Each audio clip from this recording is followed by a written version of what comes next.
Hi everyone, so wanted to get back to YouTube. I've mentioned it on Instagram and asked for your questions, so I thought this was a nice way to kind of get back to talking to a camera on my own.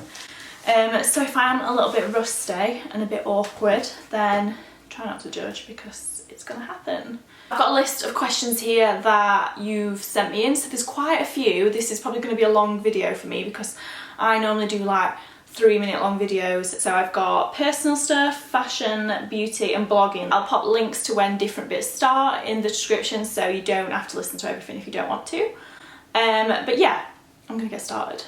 Woo. I'm starting off with personal. So what do you do for a living and how did you get the job you're in now? I work in social media. I'm a social media manager for an advertising agency. I did do it full time. Today is my first day as a part-time blogger. I'm going to talk about that in a little bit, but yeah, basically I work on sort of community management, which is like managing people's social media or campaign stuff. I kind of got into that through blogging. Basically that's all my experiences through blogging.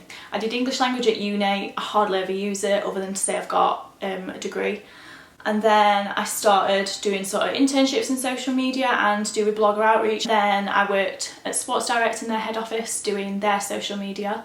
And then I ended up where I am now. It sort of ties in quite nicely with blogging. So yeah, there is overlaps between my blog and my actual full-time job. How old are you? I'm 26 years old, so I'm quite an old bird when it comes to blogging. If you could travel anywhere in the world, where would you go? New York, because I went to New York a few years ago. It's the best place on the planet. Like, I just love it. There's nothing I dislike about New York. Height, weight and body measurements. Ooh. Height, I think I'm about 5'4", so I'm not particularly tall. I've got a very long body and very short legs, so that's great. Weight, I have no idea. Probably, I don't know. The only time I know what I weigh is when I go for my pill and they weigh you and I'm just like, why do you have to do this? Around 9 stone, I don't even know. It's probably nothing that I'm going to be impressed with. So body measurements, I do sort of keep my body measurements, but I find it quite difficult to remember. I think my waist is maybe like 25 inch now. My bum is a lot bigger. That's sort of why it makes my waist look smaller. So yeah. Do you work out and what do you do?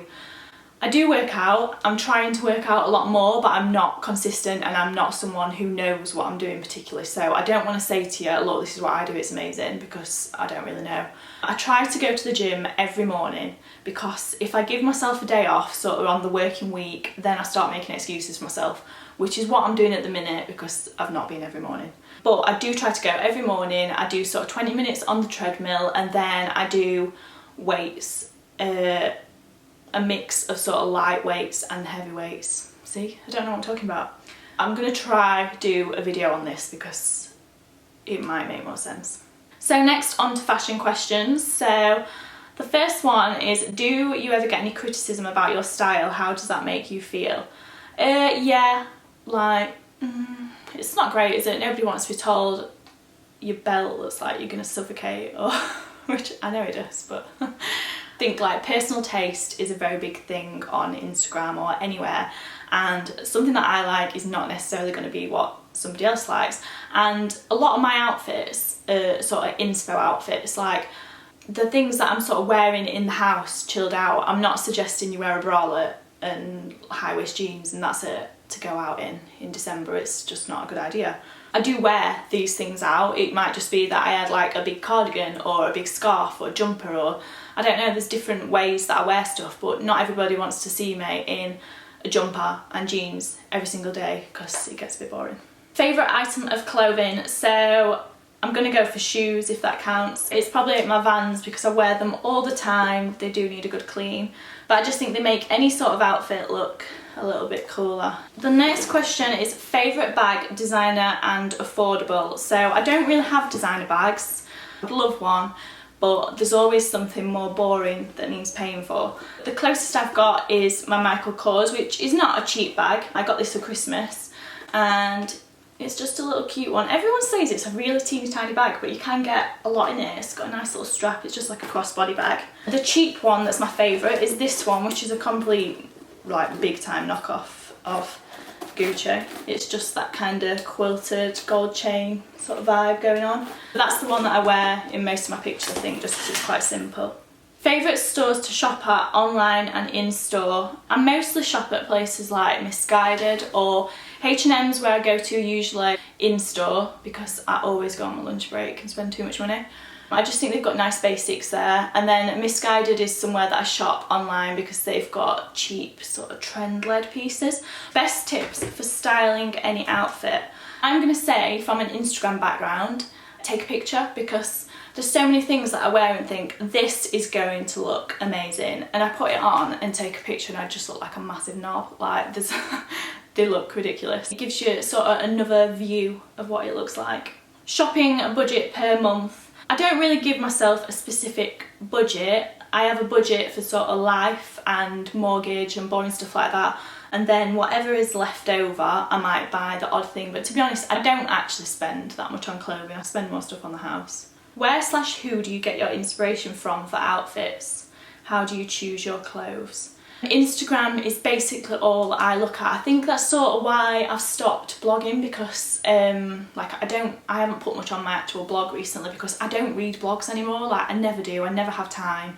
I just go on Instagram, and I know it's probably like not as deep and you're just looking at pictures of people looking attractive, and sometimes it does make you a bit depressed, but it's mostly sort of Instagram bloggers. I'm obsessed with Naomi Jeans. I know I've seen how to pronounce the name, but I can't remember. I'm sure you'll have seen her Instagram. She's like the most beautiful person and she just looks amazing in everything. I love Emma Zoe Roche. Again, I'm probably going to pronounce the name wrong. Like, I love all the things that she wears.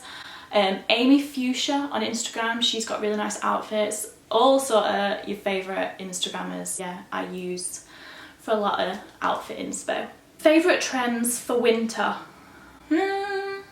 I don't really know. I've just worn a lot of big chunky jumpers this year. I've been obsessed with the Borg jackets, the sort of shearling kind of jackets. I just think they make any outfit look cosy and a little bit more on trend, so probably something like that. Big chunky knits and Borg material. Don't really know what Borg is. Transitioning to spring outfits, what would you suggest? I'm not going to do too much on this because I feel like that's a good one for me to do a video on. But I suppose at the minute I'm just transitioning with switching big jumpers for sort of cardigans, things that are a bit easier to whip off if it gets too hot. Next one is beauty, so there's not too many for this one. Current beauty favourites. So I'm just going to go for like sort of long-term faves because I've got loads of other little bits and bobs that I could mention, but the first one is Estee Lauder Double Wear Nude, which is basically double wear foundation, but it's the water fresh one. It's a little bit lighter, I think it's a bit easier to blend, it's easier to get off as well. The only thing I hate about it is don't think it's going to pour out like double wear does, because this goes everywhere. And then I've got my NYX Lingerie Liquid Lipstick, which is now empty, so this is my favourite one. It's ruffled trim, so I need to get another one of those. Must have hair care products. Hair care I'm really rubbish on. I usually just get stuff from TK Maxx that's on offer because I feel like it's a little bit of a step up from sort of your drugstore stuff.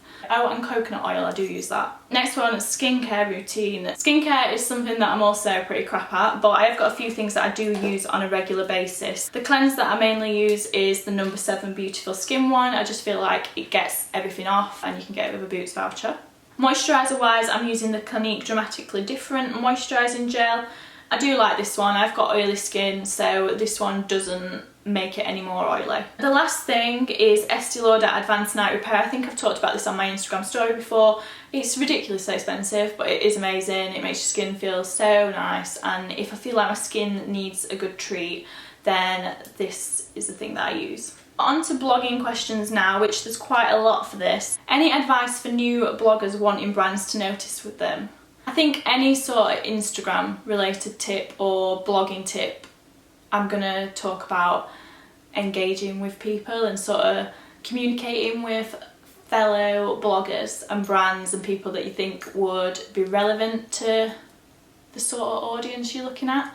I try to engage more these days because I'd got to a point where I didn't really interact with anyone, like I didn't reply to any comments. I try to do it now because I think you get so much more back from it, and I've like spoke to so many nice girls and I've found so many more nice Instagram accounts and so many nice brands from doing that.